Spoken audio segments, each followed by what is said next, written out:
Samantha Bee does not apologize. President Trump pardons a drug trafficker at Kim Kardashian's behest. And the Mueller probe befuddles and unfolds. I'm Ben Shapiro. This is The Ben Shapiro Show. Well, we have a lot to get to today. I have a bunch of announcements that I need to make right here up top. First of all, our events are happening in August. They're happening in Dallas, and they're happening in Phoenix. And you should go check out the tickets right now in Dallas and Phoenix over at dailywired.com/events. The tickets are going fast. We are almost sold out, I believe, in Dallas, and we are approaching almost sold out in Phoenix. So check that out right now at dailywired.com/events. Again, the tickets are available at dailywired.com/events. Also, we are doing a Father's Day live stream. So we're doing that Tuesday, June 12th, 7 p.m. Eastern. Jeremy Boring, the Daily Wire God King, will host a roundtable discussion with me, Andrew Klavan, and Michael Knowles. We'll sit there and say nothing the whole time, but be paid handsomely for it. We'll discuss what fatherhood means, even though Michael isn't a father. And we'll discuss why fathers matter, how fatherhood will stand up against an increasingly male culture. And if you're a subscriber, you can write questions to us at dailywire.com. You go and you follow, you type it into the chat window, and we'll pick up those questions. Again, that is Tuesday, June 12th, 7 p.m. Eastern, 4 p.m. Pacific. You can find our special live stream on Facebook and YouTube, so make sure that you do not miss it. Okay, before we get to the news, first I want to say thanks to our sponsors over at Blinds.com. So there's one part of your house that you probably haven't thought very much about, but it makes a huge difference in terms of what your home actually looks like. And that, of course, is the stuff that's covering your windows. Right? It's just the old garbage that the person 3 owners ago had, or the apartment owner who is renting to you has. Instead of that stuff, you should have really nice stuff on your windows. It really upgrades the look of your apartment or of your home. And picking out this stuff is actually kind of difficult, which is why you need to go over to my friends at Blinds.com. They make it really easy for you. If you're not sure what you want or even where to start, go to Blinds.com and you get a free online design consultation. You can send them pictures of your home and they send back custom recommendations from a professional for what will work with your color scheme, furniture, and specific rooms. And they'll even send you free samples to make sure everything looks as good in person as it does online. Every order gets free shipping. And here's the best part. If you screw it up, you mismeasure, you do something wrong. Okay, if you mess it up, Blinds.com makes it right for free. They remake your blinds for free. And they've made it really easy for you. So go right now to Blinds.com and use promo code Ben. And for a limited time, you get 20% off everything. Again, that's Blinds.com, promo code Ben for 20% off everything. The faux wood blinds, the cellular shades, the roller shades, and more. We've used it at the Shapiro household and Blinds.com. It's first rate and the customer service is just top notch. 20% off everything at Blinds.com when you use promo code Ben. Again, Blinds.com, promo code Ben. Rules and restrictions do apply. Okay, so we begin today with Samantha Bee. Samantha Bee, you'll recall, just about a week ago, she got herself in hot water because she suggested that Ivanka Trump, the president of the president's daughter, the daughter of the president of the United States, was a feckless C-word. Why? Because Ivanka Trump had the temerity, the utter gall, the unmitigated sort of audacity to put up a picture of herself with her kid. And in doing so, she then had somehow offended the left because the left was all concerned about children being separated from their parents at the border, which is an operation of law as ruled by the Ninth Circuit Court of Appeals.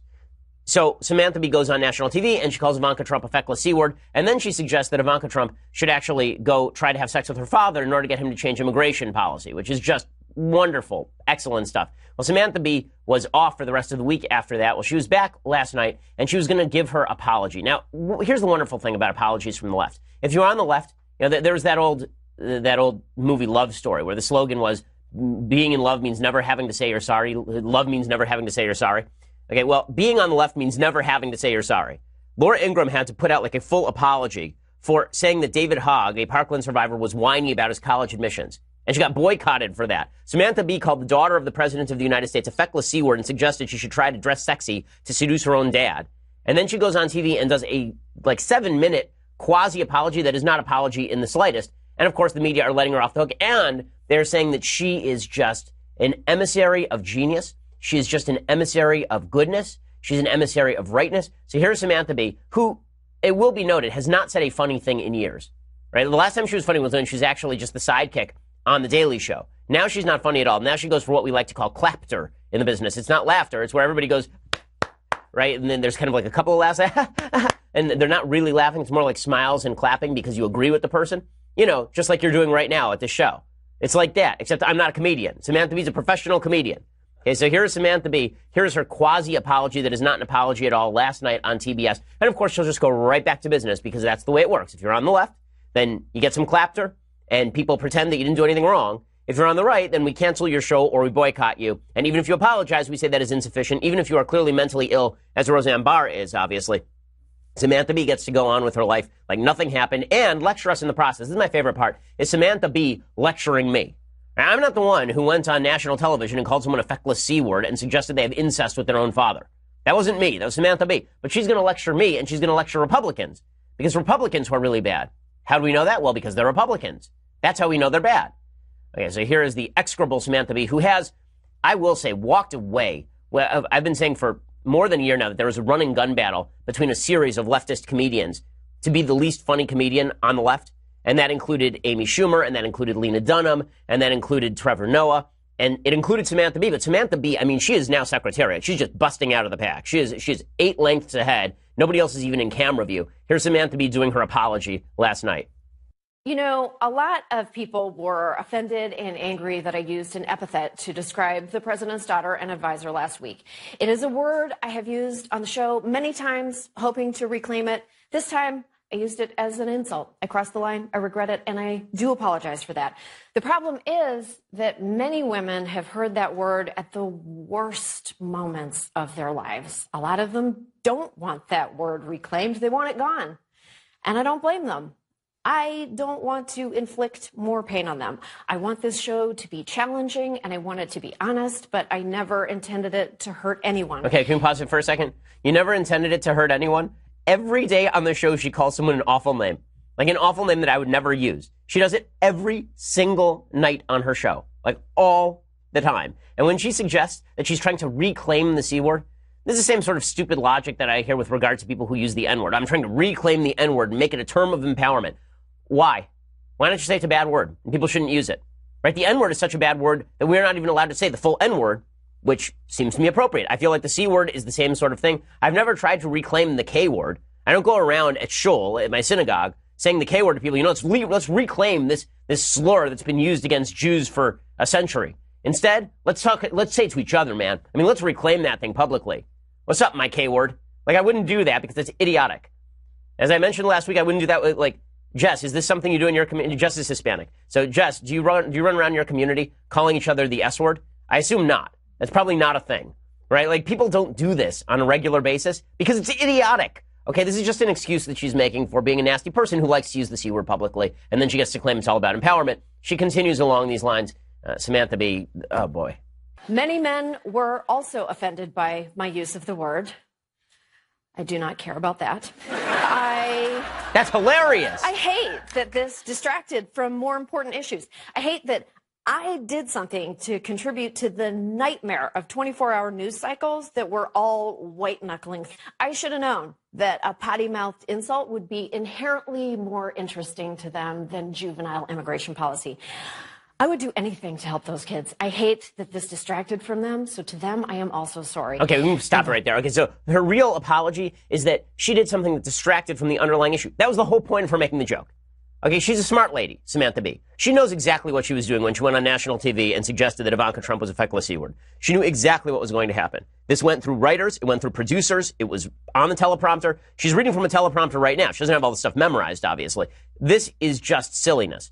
And when she says, I'm so sorry to distract, I should have known that I shouldn't have contributed to the 24-hour news cycle, she wanted to make news, and so she said this. Okay, it is that simple.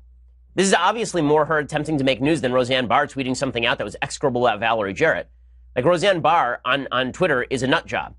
This was scripted, right? This was something that was produced. So I don't buy this excuse making at all. And also, by the way, this idea that I can't be offended for use of the C word, why not? I'm offended when somebody uses the N word because vile, uncivil, disgusting behavior is vile, uncivil, disgusting behavior, no matter at whom it is directed.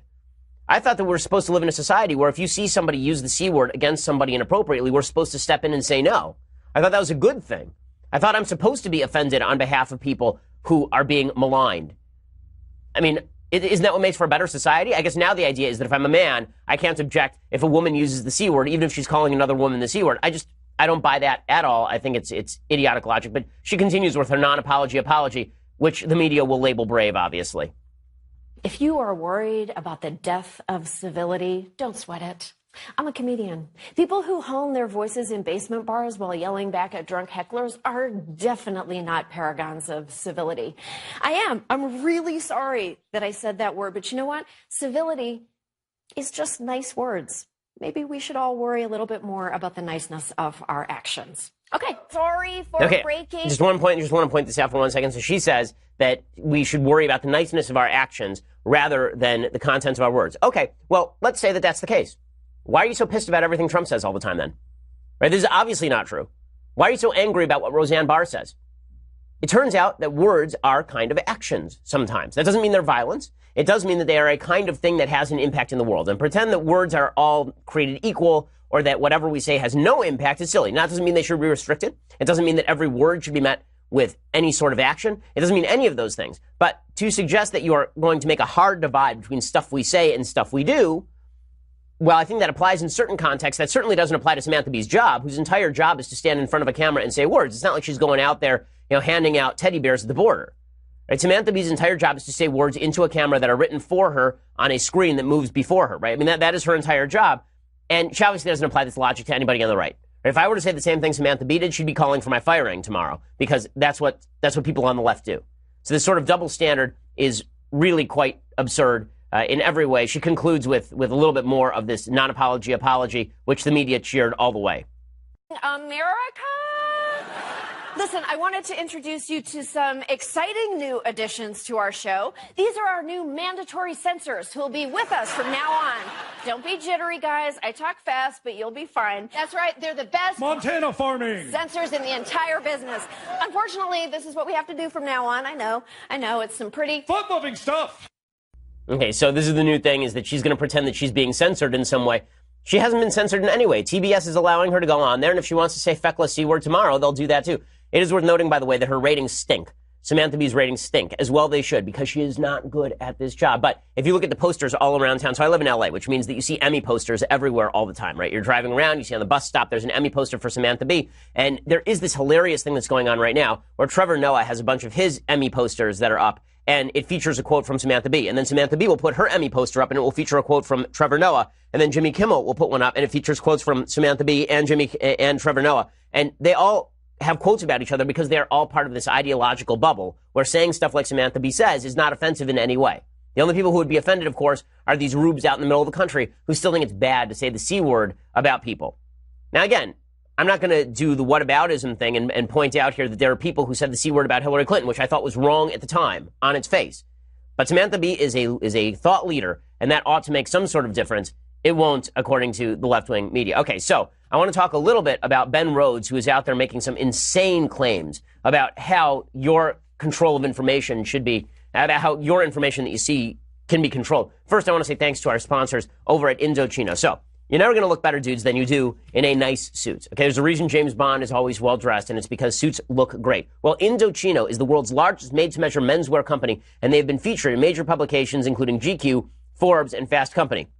They make suits and shirts made to your exact measurements for a great fit. Guys love the wide selection of high-quality fabrics and the option to personalize all the details, including your lapel, lining, and monogram. So here's how it works. You visit a showroom and you shop online at Indochino.com. You pick your fabric, you choose your customizations, you submit your measurements, you wait for your custom suit to arrive in just a few weeks. It actually is really fun if you go to the showroom. We have one in Beverly Hills out here. I went out there and they measured me and I got to look at all the various types of fabrics. It really feels like you're on, like you're Seville Row. I mean, it's really, really cool. And this week, my listeners get any premium Indochino suit for just $379 at Indochino.com when you enter promo code Shapiro at checkout. That's $379 at Indochino.com when you enter promo code Shapiro at checkout. That's any premium Indochino suit, 50% off the regular price for a made-to-measure premium suit. Shipping is free. Indochino.com, promo code Shapiro. It's going to be the best suit that you've ever owned. My suit is grab a 3-piece suit with a vest, the whole thing. Any premium suit for just $379 and free shipping. And if it doesn't fit, then they will make it right for you. So go check it out. Indochino.com, promo code Shapiro. Use that promo code Shapiro and get the special deal. Let them know that we sent you. Okay, so meanwhile, while Samantha Bee is out there setting the world ablaze with her bravery, Ben Rhodes, it's amazing. We get so much of our information from the media. We get so much of what we see from the media. And that means that what we see is automatically filtered. And Ben Rhodes wants that filter to be even higher. So in the aftermath of 2016, when the Democrats were utterly stunned by the victory of President Trump, they suggested that what needs to change is the way that information gets to us. Right? The big problem is that we had information that was not filtered by the proper sources. So Ben Rhodes, a man who, as the national security advisor to the President of the United States, Barack Obama, openly said that he had created an echo chamber for information in which he put out false information about the Iranian regime. This guy says the government should ensure that Facebook feeds should be controlled by the government. I mean, this is an amazing thing what Ben Rhodes is about to say. Here's what he said on MSNBC. And frankly, the government also didn't have a lot of capacity to deal with this. You know, we can't edit people's Facebook feeds and say that's fake news and that's not. And what worries me today, Andrea, is that we still don't have a lot of capacity. And frankly, our government's probably not doing anything to prevent this. And so the likelihood that the Russians are going to do this again in the midterm elections and the next presidential election is very high. Okay, so he thinks that the government should now have more control over what it is that we can see. Right? This guy who used the power of government to crack down on what the American people could see and lied about it to the effect that now Iran, a terror sponsor, the greatest terror sponsor on planet Earth, has billions of extra dollars to pass around in pursuit of that terrorism. He thinks the government should be in charge of what we see. The same people who find Samantha Bee funny want to control what you see. Okay, that's the bottom line. The same people who think that Samantha Bee is some sort of halcyon of feminism, that she is some sort of apex of free speech being utilized for truth. These same people think that you ought to not be able to see my show, for example, on Facebook, that Samantha Bee's show should be featured. In fact, Facebook is starting, this is a new thing, they're starting their new watch feed. Their watch feed is a bunch of shows that Facebook helps produce, and they're all from mainstream media outlets. Right? Facebook is not coordinating with a bunch of right-wing outlets. They're not coordinating with Daily Wire to put out a various and sundry show with diverse points of view. They're not doing that. Instead, they're picking a few mainstream outlets, and they're going to promote those mainstream outlets because Democrats have said that they should do so. And then they wonder why we, on the right, are worried about the distribution of information. We have a reason to be worried about the distribution of information. Now, speaking of the distribution of information, there's a story that's trending on Twitter that I want to talk about briefly. So there's a story that was going around today, and it says no gays allowed, right? This is what's trending on Twitter, is no gays allowed. So what's the story? The story is that there was a guy in Tennessee who apparently put up a sign, right? He put up a sign that said no gays allowed in his store. And he put up this sign after there was this Supreme Court ruling that said that religious bakers no longer have to cater to same-sex weddings. Or at least this particular religious baker does not have to cater to a same-sex wedding. And it was reported by USA Today as though this had just happened. The owner of the store is a guy named Jeff Amex, and he said, the Lord told me to. He told me to stand. It goes against my religion and what I believe. I'll never accept it. And then he replaced the sign with something that said, we reserve the right to refuse service to anyone who would violate our freedom of speech and freedom of religion. And everybody on the left went off on this. John Fugel said, homophobic no gays allowed sign put up by homophobic Tennessee store to show devotion to noted non-homophobe Jesus. Okay, first of all, it's not that Jesus was a homophobe per se, but it's not that the New Testament is super pro-homosexuality. I mean, Romans is not particularly pro-homosexuality. There are various places in the New Testament that demonstrate that they are not pro-homosexuality. Peter Dow, who used to work for Hillary Clinton, he says, Tennessee hardware store owner puts up no gays allowed sign and claims, I'm going to take more persecution than them because I'm standing for what I believe in. Okay, and then there's another story that came out, right? And then he tweeted out the story. And then there was various tweets coming out from people on the left. Charles Blow, who's appropriately named over the New York Times, and he tweeted out the same story. He said, boy, gays are everywhere, probably even on staff at your pathetic hardware store. Not everyone flies a flag. Tennessee hardware store puts up no gays allowed sign. Okay, there's only one problem with the story that all these people are tweeting out. It's from 2015. Okay, this guy put up his sign again, apparently this week, but the original sign was put up in 2015. So the whole story here is that there's a nutcase in Tennessee who put up a no gays allowed sign in 2015 and then took it down within one day. And now he's put it up again. And we're supposed to believe there's a broad swath of Christians across the country who are no longer going to serve gay customers because of all of this. Now, I'll be honest with you. I don't know one Christian who owns a store who's not going to serve a gay customer. I know a lot of Christians who aren't interested in catering a same-sex wedding or being involved with something they perceive to be a sin, but I don't know any Christians who operate a normal business who do a sexual orientation check at the counter. I've never seen that ever. But the media are going to focus in on that because the media want to push a particular narrative. And that narrative is that in the absence of government compulsion, Christians everywhere are going to be putting up no gays allowed signs in their stores. Again, this story originated 3 years ago, and it's the same guy doing the same thing, but we're now going to pretend that it's something brand new and shocking because the media have something to push. Because the media have something that they need to show. Now, I'll be honest with this. Originally, when we reported the story, we only reported the part about 2015. That was a mistake on my behalf over at Daily Wire. It's a mistake I made while I was reporting the story. We updated the story to correct it and to demonstrate the guy who had put back up the sign. But it doesn't undermine the original critique, which is that if you're going to claim that this is happening all over the country, you can't pick the same guy who does this every 3 years and then say, oh my God, something brand new is happening. We see this sort of media coverage, unfortunately, across the board. In California, there's a guy who was running out here for, I believe it was a state Senate seat or the governor's seat. And he was a fellow who was a neo-Nazi, essentially. And there was one outlying poll that showed him at double digits in the outlying polls. And it turned out that he won 1.8% of the total vote. But for weeks, all we had was nonstop coverage about how this was the new upswing inside the Republican Party, how this person presented a serious, dire threat to the state of America. Now listen, I think bad people are bad people, and they ought to be called out when they're bad people. That's fine with me. But to pretend that there is some broad conspiracy, some broad swath of people who are jumping on board here, and that all of America's Christians are going to put up no gays allowed signs, or that all of America's Republicans are actual secret Nazis, there's an agenda that is happening. And that's why when Ben Rhodes says things like the government ought to control your informational feed, the same people who are fibbing about this stuff, the same people who are exaggerating these cases to make them into a big deal, those same people are saying that they ought to control the flow of information. That I find utterly and completely disturbing. Now, speaking of things that I find utterly and completely disturbing, in just a second, I want to talk about the Kim Kardashian pardon, because I know there are a lot of people on the right who are very fond of this Kim Kardashian pardon.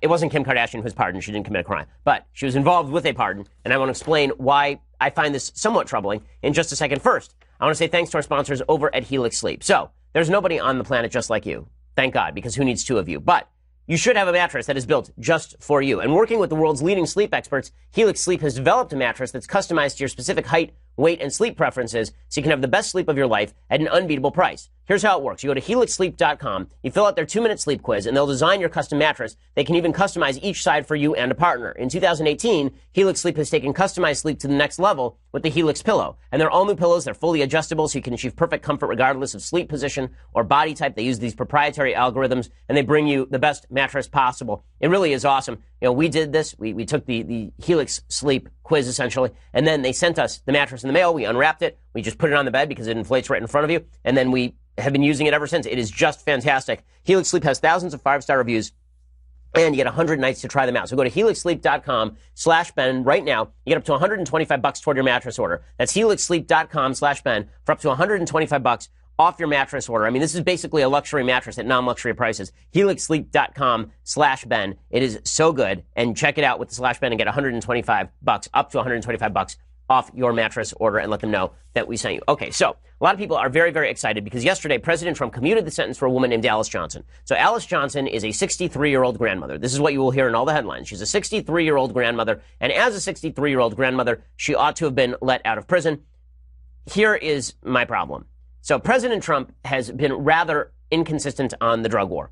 I am somebody who is pretty libertarian on drugs. I think that marijuana particularly ought to be decriminalized. I don't think you should go to jail for smoking marijuana or dealing marijuana. I am not quite as certain about opioids because opioids actually rob people of their capacity to think in a pretty spectacular way that undermines the very basis of the republic. So I'm a little more torn on harder drugs like opioids or, for example, cocaine. Trump has not been torn on any of this, right? Trump has actually said in the past that he wants the death penalty for drug dealers. Here's him at a rally like a month and a half ago talking about how he wants the death penalty for drug dealers. But if we don't get tough on the drug dealers, we're wasting our time. Just remember that. We're wasting our time. And that toughness includes the death penalty. So all I'm going to point out here is the inconsistency. If you want to actually say that the drug war needs to be taken off the table, we need to change our laws, drug dealers should not go to jail for quite as long. Once you hit the age of 60, we should think about releasing, whatever it is. If you want to actually make a substantive policy change, that is one thing. But what actually happened yesterday is that President Trump decided to release a drug dealer, a drug trafficker. Her name is Alice Johnson. And Kim Kardashian was, of course, extraordinarily happy about this. She tweeted out a bunch of stuff about Alice Johnson. She said, so grateful to Donald Trump, Jared Kushner, and to everyone who has showed compassion and contributed countless hours to this important moment for Miss Alice Marie Johnson. Her commutation is inspirational and gives hope to so many others who are also deserving of a second chance. And she continued along these lines. She said, I hope to continue this important work by working together with organizations who have been fighting this fight for much longer than I have and deserve the recognition. And then she concluded The phone call I just had with Alice will forever be one of my best memories. Telling her for the first time and hearing her screams while crying together is a moment I will never forget. Okay, and then there's this video going around yesterday of Alice Johnson being released from prison, and here's what it sounded like. All right, so we are going to hear from Dan. You see there Miss Johnson being reunited with her friends and her family. They made that trip to meet her earlier this afternoon. We heard this was going to happen. Took a couple of hours or so for some of the logistics to be worked out, but then she was released just... Okay, so then Alice Johnson came out and praised President Trump, said thank you to President Trump. I'm going to give you the rest of the story in just a second. I want to say to President Trump, I am going to make you proud that you gave me this second chance in life, and I will not disappoint the American public or the world who has so much faith in me. All I can say is thank you, President Trump. And I love you, President Trump. Thank you. Okay, so here is the issue that I have with this. The issue that I have with this is if you had said when President Trump was elected that he was going to go around pardoning drug dealers based on visits from Kim Kardashian, I think a lot of his base would have been unhappy because he was the tough on crime guy. Now, again, if you want to change overall policy with regard to the drug war, I think that's probably a very good idea. The drug war has been a giant fail that has sucked trillions of dollars from the American economy. I'm fine with that. But the notion that President Trump is now going to be granting pardons like he would on The Apprentice, that now we're going to have the pardon show. And that's basically what it's become some nights on Fox, where you have George Papadopoulos' wife going on Fox News and begging President Trump for pardon, and you have Rod Blagojevich's wife going on Fox News and begging President Trump for pardon, and now it becomes The Apprentice, where Trump just sits there at the end of a table, and instead of firing people, he pardons people. I'm not a big fan of this. I don't like celebrity mergers with politics.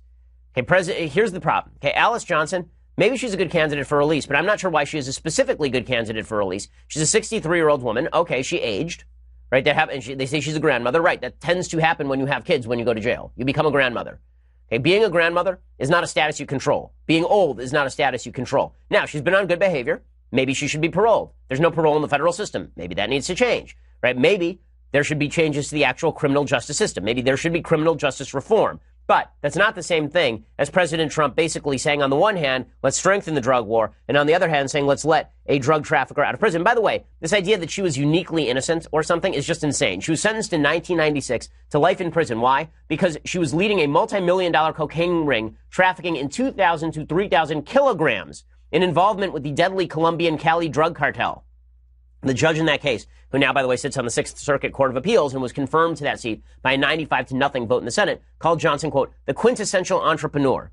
Cocaine trafficking ends with dead people on both ends of the business, so we don't know how many people died because this woman trafficked in 2,000 to 3,000 kilograms of cocaine. But here's how all of this started. Mike.com made a video about her, and they said, does this grandmother deserve a life sentence? And then they didn't really talk about her crime. And Johnson told her story to CNN. She said, after almost 2 decades together in a tumultuous relationship, my husband and I divorced in 1989. It was during this time that my life began to spiral out of control. I lost my job, and then my youngest son was tragically killed in a motorcycle accident. No mother should have to bury her child. The wait was unbelievable. It was a burden I couldn't sustain. I made some very poor decisions out of desperation. I want to make this part clear. I acknowledge I have done wrong. I made the biggest mistake of my life to make ends meet and got involved with people selling drugs. Well, she didn't get involved with people selling drugs.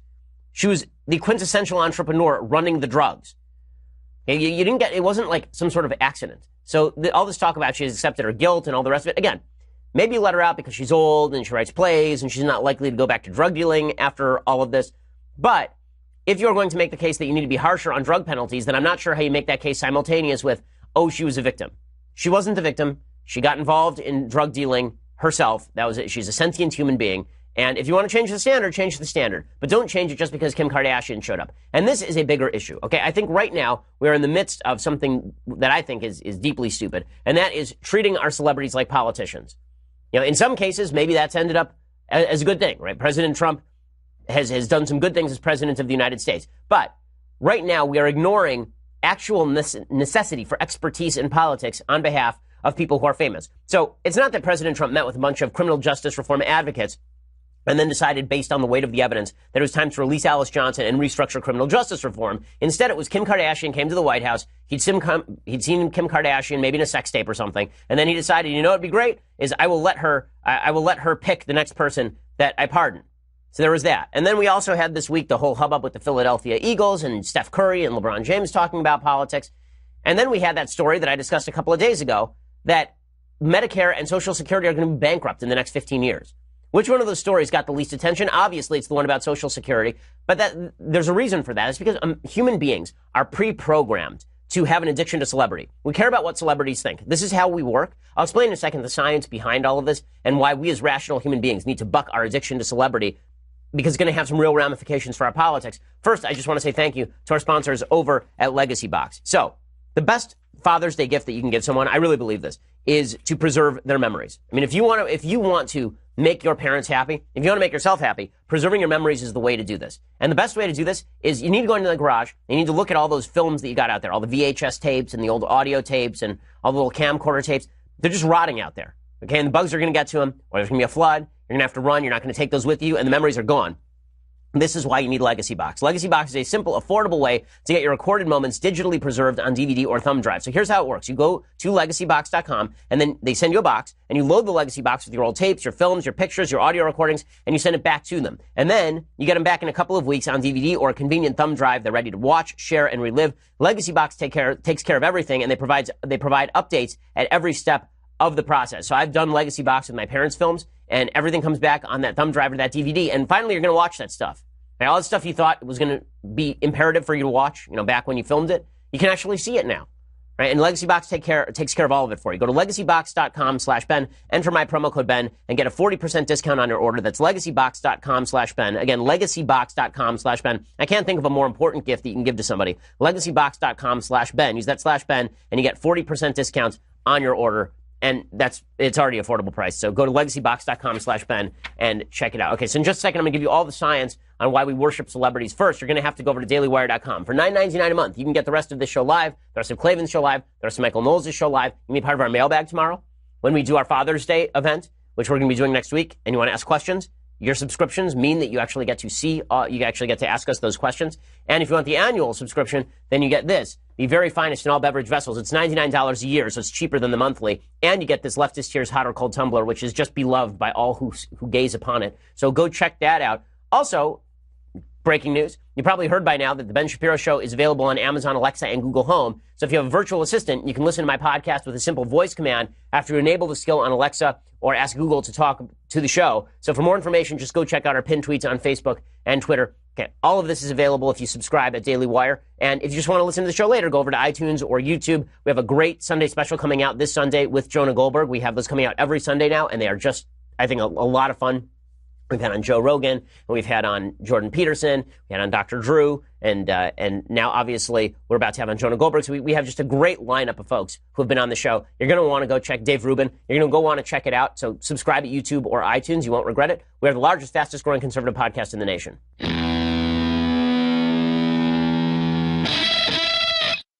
So what makes us better human beings, what makes us better citizens, is overcoming our own inherent biases.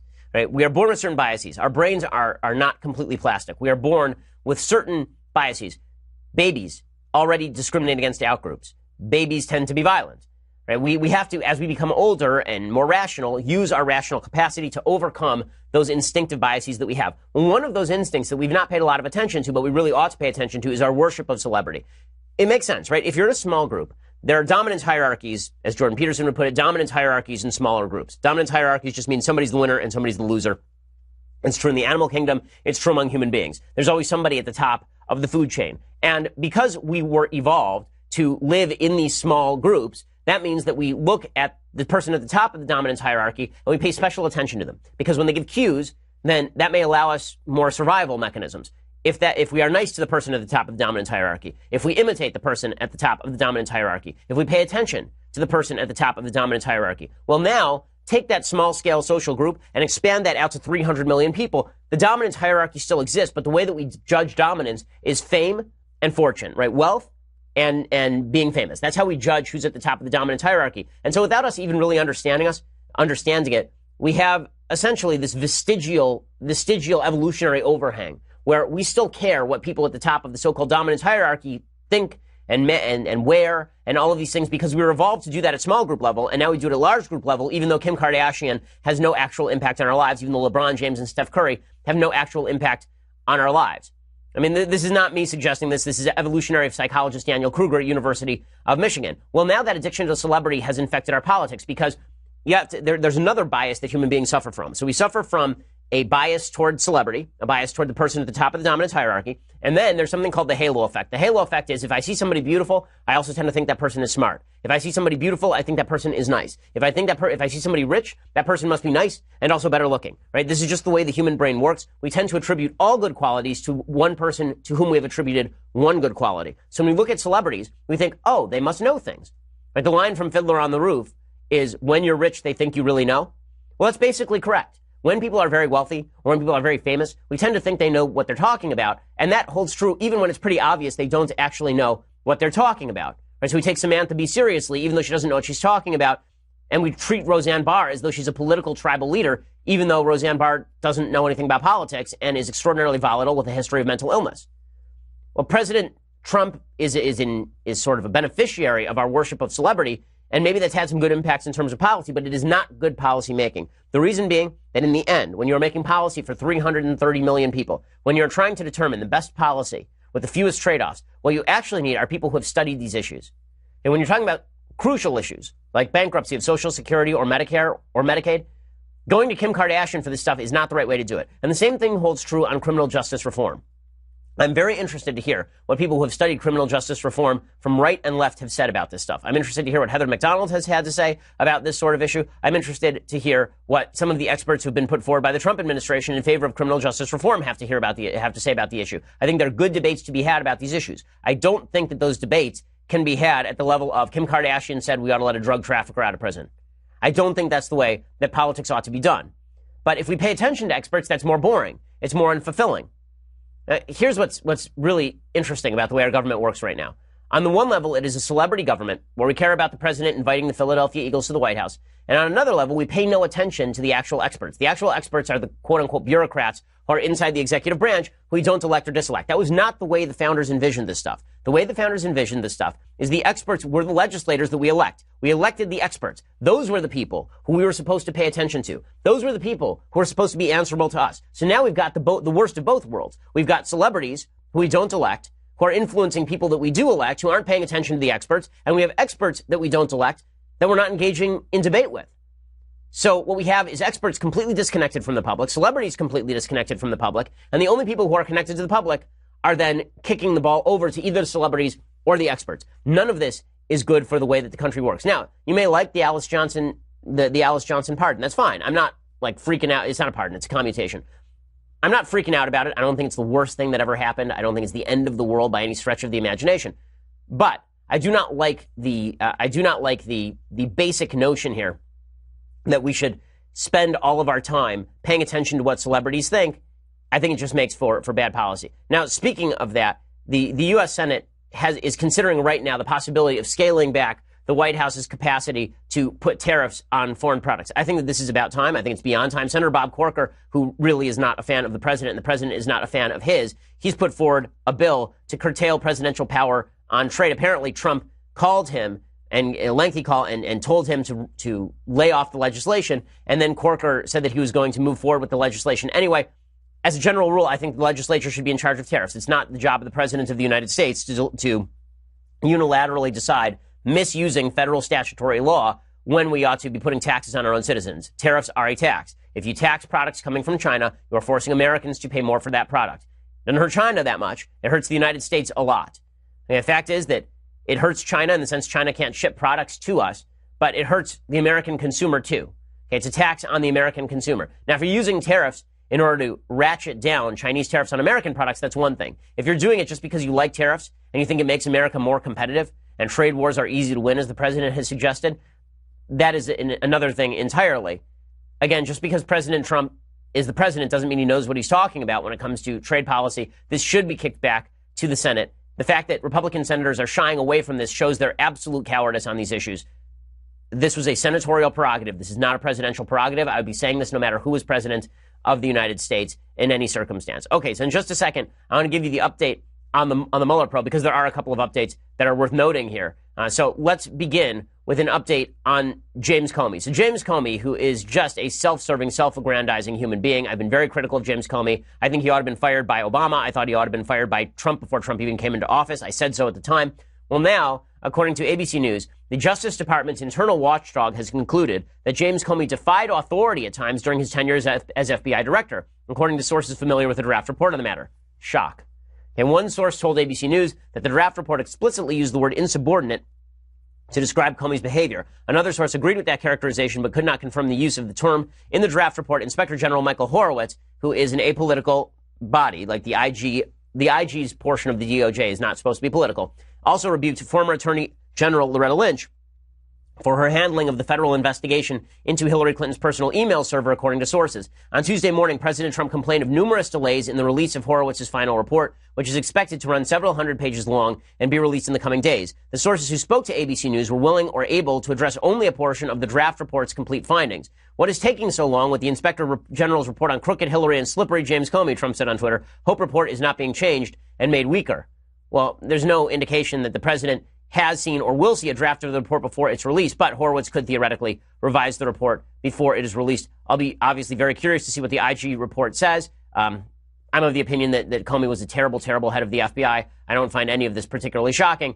With all of that said, the fact is that, the facts will come out. I want the facts to come out. Now, meanwhile, President Trump is very angry, so is a lot of the right wing, over Robert Mueller, because Robert Mueller apparently wants to view encrypted messages. So according to CNBC.com, Special Counsel Robert Mueller's team is requesting that witnesses turn in their personal phones to inspect their encrypted messaging programs and potentially view conversations between associates linked to President Donald Trump.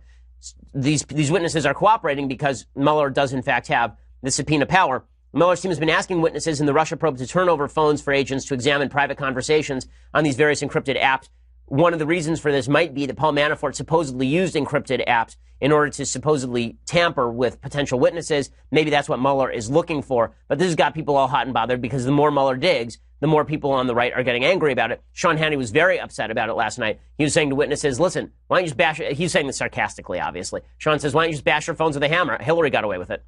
I don't know. If I advised them to follow Hillary Clinton's lead, delete all your emails, and then acid wash the emails and the hard drives on the phones, then take your phones and bash them with a hammer into little itsy bitsy pieces, use bleach bit, remove the SIM cards, and then take the pieces and hand it over to Robert Mueller and say, Hillary Rodham Clinton, this is equal justice under the law. Okay, so, people are saying, well, Sean should now be indicted because he's encouraging people to destroy evidence.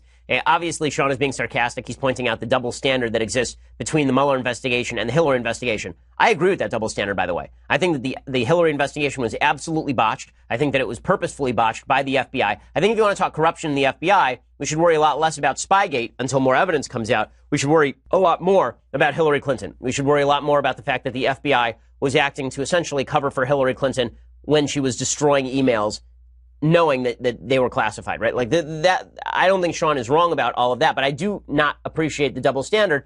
I don't think just because Hillary was corrupt, that means that other people should be corrupt also. Also, right now, the Spygate is running into some serious resistance from people who've actually seen the documents. Now, one of the things that's been really funny about this is a lot of people in the media who are most exercised about so-called Spygate are people who also have not seen the documents, right? They've seen the same number of documents that I have, meaning everything that's been publicly revealed. But there's an open debate, and it isn't much of a debate, actually, inside Republican Congress over how much of Spygate is real. President Trump thinks Spygate is real, but we now have Devin Nunes, who suggested that at best maybe it's real, but he hasn't seen all the documents yet, so he doesn't really know. We've seen Trey Gowdy say that Spygate may not, in fact, be real, and we've seen Speaker Ryan say that Spygate may not, in fact, be real. So all I've said about Spygate remains. As soon as the evidence comes out, happy to jump on board. Until the evidence comes out, not going to jump on board. With that said, I would like to see somebody exercise, will somebody explain to Robert Mueller what the scope of this investigation is? Or can we at least publicly find out what the scope of the investigation is? I think that would be helpful because, like everybody else, I'm getting kind of tired of this nonsense. Okay, so time for some stuff I like and then some things that I hate. So, things that I like. As I mentioned a couple of weeks ago, I watched the series from Starz The White Queen, which is really entertaining, all about the War of the Roses, the very end of the War of the Roses. And there's a good book on everything leading up to the War of the Roses for several centuries by Dan Jones called The Plantagenets. So if you're interested in British history and you really like this stuff, Dan Jones's book, The Plantagenets, is well worth reading. The warrior kings and queens who made England. He also wrote a book on the War of the Roses. Dan Jones, very interesting, very good writer. So you should check that out if you're into reading history. So that's worth seeing. Okay, time for a couple of things that I hate. Okay, so we begin with Ocean's 8. So Ocean's 8 is going to come out soon, is the assumption. And the reviews are coming in, and it is amazing to see the political bias in the reviews. The political bias in the reviews is astonishing, because when you actually read what people are saying about it, they are trying so hard not to say this is a bad movie. It's exactly the same as Lady Ghostbusters. Instead of them just saying, yeah, the movie kind of stunk, they're trying it's got to be feminist, because filled with women, and right, they're women who are now doing, it's not Ocean's 11, which is men, now it's Ocean's 8, which is women. And so that means that it has to be good, even if it's bad. So here are some of the reviews. Okay, Leah Greenblatt in Entertainment Weekly writes, Ocean 8's Girls Just Want to Have Grand Larceny conceit is kind of starry, high-glass goof the summer movie season was made for, even if it feels lightweight by the already zero-gravity standards of the genre. So what she's really saying at the end there is it's kind of bad and it's kind of fluffy, but the Girls Just Want to Have Grand Larceny conceit is it's what movies were made for. So the idea of the movie is really good. The movie may kind of suck, but the idea of the movie is really, really good. Here's The Guardian's Benjamin Lee. Remember, all these people are on the left. While great care has been taken in populating the film with infinitely talented performers, there's been less attention paid to the pros behind the scenes. While Ocean's 11 glided through its many sharp set pieces, Ocean 8 inelegantly plods. The smoothness of Soderbergh's concoction, often smug yet mostly rather charming, has been replaced with a bland impersonality and the work of a disinterested hired hand. Snappy, playful camera work and a deft David Holmes score are sorely missed as Ross fills his film with plainly shot montages of superficial luxury that fail to feel quite as sumptuous as they should. So that's a nice way of saying this movie is deathly boring and poorly shot. And then there's Manola Dargis of the New York Times. So she credits the ensemble cast with keeping the picture afloat. She says that Anne Hathaway is comedy gold, and she says that she has fizz and delectable timing. But she says the movie kind of sucks. Right? I mean, so this is the thing. Like, all of these reviews are basically the same. They're all basically the same. And all of the views, like here's Variety. Ocean's 8 is a casually winning heist movie, no more, no less, but like countless films devoted to the exploits of cool male criminals, it lingers most, and not just for 8-year-olds, as a proudly scurrilous gallery of role models. So in other words, because it's women, it's important, right? It's more important than Ocean's 11 was. Ocean's 11 wasn't very important because it had men. Ocean's 8 is very important because women can be robbers too. Women can be high-class thieves too. Now, you may think to yourself, well, haven't there been movies made about female thieves in the past? Wasn't there a movie called Clute about a female thief with Jane Fonda, like all the way back in the 1970s, in which I believe she was nominated for a Best Supporting Actress Oscar? I think she won, actually. Haven't there been films featuring, like, Anne Hathaway as a criminal, like in Dark Knight Rises, where she actually plays Catwoman? Haven't there been films with women who play robbers? The answer is yes. There have been lots of them. Thelma and Louise. Right? I mean, there have been lots of movies about this, but no, it's very important. In just the same way that Black Panther was very important. I'm not saying Black Panther I thought was a good movie. I enjoyed the movie. But there's this sort of clarion call that went out from the tops of Hollywood that this is now an important movie. Capital I, important movie. And that means that if the movie's good, it's fantastic. It's the best movie that ever was made. And if the movie is mediocre, then it's good. And if the movie sucked, then it was mediocre. It's an affirmative action for important movies. I love this. The Wrap. The right people have been hired, and everyone is where they're supposed to be. That level of planning makes the heist in Ocean's 8 run fairly smoothly. As for the film itself, similarly curated with care, it gets the job done without ever being one for the record books. So basically, this is really boring, right? Like, all of these reviews are exactly the same. They're blandly the same. It is really, really funny. This is Justin Chang of the Los Angeles Times. Ocean's 8 has something to prove, and that determination is both its strength and its limitation. It works hard, stays on point, delivers a few nifty surprises, and sometimes rises to a thrilling pitch of excitement, at least before the story peters out in its belabored third act. What the movie refuses to do is dazzle or resonate or overstay its welcome, which is another way of saying it doesn't really linger. As eights go, it could stand to be a little crazier. Again, they're working so hard not to say the movie sucks. I've never seen critics work so hard not to say a movie sucks before. Usually critics revel in writing bad reviews. And really, like, if you're a movie critic and you get to write a bad review, it's juicy. You get to sink your teeth into how bad the movie is. You get to, like, pull out all the stops and be as mean as you want to be. You get to be Triumph the insult comic dog. Here, you could have comedy gold with the biggest Hollywood actresses on planet Earth. I mean, these, like, universally. It's like Cate Blanchett and Anne Hathaway. Like, every major actress of the modern era is in this movie, and the movie stinks anyway. I mean, if you can't make fun of that, I don't know what you can make fun of. It's like making fun of the Los Angeles Lakers back in the early 2000s when they got Gary Payton, Karl Malone, Shaq, and Kobe, and they somehow lost to the Detroit Pistons. Right? Like, there's no way to not make fun of that. There just isn't. Okay. Other things that I hate. So Google has decided it's important to change its emojis. So this is a real thing. So there's big talk about inclusion and diversity at Google. So if you need any evidence of Google making this a priority, may I direct your attention to the salad emoji. We've removed the egg in Android P Beta 2, making this a more inclusive vegan salad. The egg was too insulting for vegans, so they removed the egg in the salad emoji. This is how you got Trump. This is how you got Trump, you idiots. My goodness. You know what I'm insulted by? Salad in general. I'm insulted by people who say salad tastes good. They're full of it. They're liars. Okay, anyone who says salad tastes good, and then they say, oh yeah, no, I'm going to forego the bread. I'm going to go for a salad. Yeah, you're a liar. Okay, I'm talking to you right now, you. If you say, oh no, I love salad, lies. Okay, you prefer salad because you don't want to get fat. Got it. That's totally fine. But can we stop with the gaslighting, please? Okay, the salad, what makes a salad good is the dressing or the cheese or the meat or the stuff on top of the salad. Nobody ever has said, you know what? I need a real treat tonight. Give me some lettuce with a tomato on it. No one has ever said that. So I'm insulted by this emoji just because it's salad. It should be immediately removed. And instead, they should put if you want to be nice to the vegans, put vegan ice cream. Okay, make it taste somewhat decent. Stack some sugar on top. How about just a sugar cane? How about that? That's vegan, right? But, okay, salad's, okay, so I guess I went off track here. Salad's stupid, I guess is the point that I'm making here. Salad's gross. And anyone who says differently is lying to you.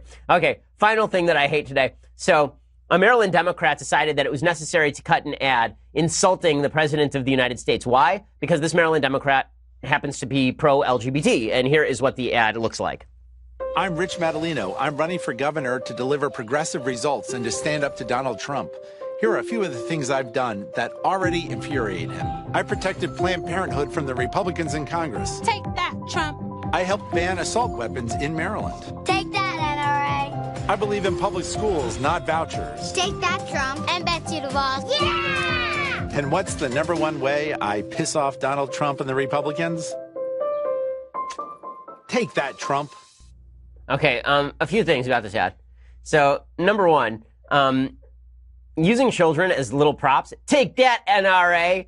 Ask the 7-year-old what NRA stands for. No clue, right? And then do you think Trump actually is like, oh my God, they kissed. Oh my God, the gay guys kissed. Oh God. Ah! You really think Donald Trump cares about that? Deeply? Donald Trump held up a rainbow flag at one of his rallies in 2016. Do you think that Donald Trump, take that Trump, really, if you think that part of the resistance is you effing your husband, I'm so confused by this. If this is, really, do what you want to do. It's a free country. I'm just what? Wow, you're gay. Okay, that changes everything somehow, but no one explains why. Okay, but what? I don't find this, who finds this, deeply offensive? Who's ooh, take that, Trump. I know every time, when I'm in the mood with my wife, I'm not take that, Obama. What in the world? This is the stupidest thing I've ever seen. And I love that they're throwing that out there, okay, I guess, having sex with your boyfriend or your husband to own the cons, I guess that's a thing you can do. I'm just confused as to why you think Donald Trump would possibly in a million years care about this and be insulted by it. Even Mike Pence would not be insulted or care about this. It's the insulting thing, honestly, about this ad is the insult that they think that I care about this. They're like, oh my God, my life is broken now because you're gay. Ooh, everything has changed. You've totally devastated me. Ooh, come on. I remember there was a situation when I was interviewing. Quick story, and then we will part. So when I was interviewing for a law firm job in my Harvard Law School days, so I graduated cum laude from Harvard Law School, which means that you're going to get a job in law. I had the worst interview record of anyone in the history of Harvard Law School, so far as I'm aware. 1 for 32 in my interviews for Harvard Law School because I had the titles of my book on my resume. That's really not speculation. The Office of Career Services told me to take it off my resume. As soon as I did, I got 2 offers within a couple of weeks. But in any case, there was one situation in which I was interviewing at a major American law firm, major law firm that had an outlet in Los Angeles. And they do this thing when they bring you out to interview for your follow-up interview, and that is they fix you up with somebody who they think you'll get along with because they're trying to sell the firm. They're trying to show you that the firm's a wonderful place to work and that when you're working 2,200 billable hours reviewing pagination, that it's just going to be the best time you ever had, right? Which is complete nonsense. Anyway, so they decide, what would be great? Ben Shapiro, right? It's a Jewish name, and he went to Harvard Law School. Let's get a couple of Jews from Harvard Law School to take him out to lunch. Okay, well, first of all, chances are it ain't going to go that well because, first of all, I'm Orthodox. Second of all, I'm conservative. So if you say Jews from Harvard Law School, that usually means 98% of the time radical left. So a couple of these Jews from Harvard Law School take me out to lunch, and this is supposed to be welcoming you into the intersectional clique that will be this law firm. And it already started off weird because I said I could only eat kosher, so I'm happy to go to a not kosher restaurant and have a Coke or something. And they're like, no, we have to go to a kosher place. So, okay, it's nice of you. There's only one kosher place at that point in downtown Los Angeles, and it is a falafel shop in a hole in the wall. So we're sitting there in our expensive suits, and we're eating falafel. at this hole in the wall that is not air conditioned in the middle of the summer. And it's a guy and it's a girl. And the guy is a radical environmentalist. And the girl is in a girl band, right? She's also an environmentalist, but she puts on her resume that she is in a girl band. It's like on her profile and everything. So we're sitting there, and this guy reaches into his breast pocket and he pulls out a column and he starts reading from it to me. And it's about gay marriage. And it's about why I think that gay marriage and straight marriage are not societally equivalent, because I don't think they are. And he starts reading this to me. And he says, "Do you agree with this?" And I said, "Well, yeah, I wrote it. So yeah." And then, and the girl then turns to me and she goes, "Well, I'm a lesbian." And I said, "So?" And she was like shocked by this. Like she actually thought I was going to go, "Oh my God, you're a lesbian? That's changed everything." What? You like chicks? No. Oh, you exist? You're a real person? No. You know what? I've changed everything. I've decided I am now pro same-sex marriage. I've decided that my entire biblical worldview is false. Now that I've met someone who actually is homosexual, it's changed my entire life. Okay, that didn't happen, obviously, because that's stupid. That's stupid. Do whatever you want. It's a free country. No one cares. But the fact that people on the left think that they're like owning the cons by being gay, like, all right. If that's what floats your boat. If that's what gets you going at night, I guess it's a weird pickup line, but sure. I mean, make your night better by owning Trump. All right. We'll be back here tomorrow with much, much more and hopefully less stupid news. I'm Ben Shapiro. This is the Ben Shapiro Show. The Ben Shapiro Show is produced by Senya Villarreal, executive producer Jeremy Boring, senior producer Jonathan Hay. Our supervising producer is Mathis Glover, and our technical producer is Austin Stevens. Edited by Alex Zingaro. Audio is mixed by Mike Caramina. Hair and makeup is by Jesua Alvera. The Ben Shapiro Show is a Daily Wire Forward Publishing production. Copyright Forward Publishing 2018.